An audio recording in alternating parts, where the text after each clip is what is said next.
கலையாத கல்வியும் குறையாத வயதும் ஓர் கபடு வாராத நட்பும் கன்றாத வளமையும் குன்றாத இளமையும் கழுபிணியிலாத உடலும்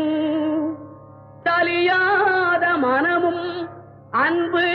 அகலாத மனைவியும் தவறாத சந்தானமும் தாழாத கீர்த்தியும் மாறாத வார்த்தையும் தடைகள் வாராத கொடையும்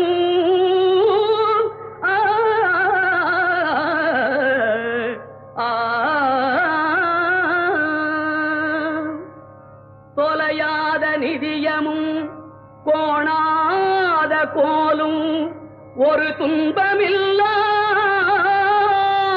வாழ்வும் குய்யனின் பாதத்தில் அன்பும்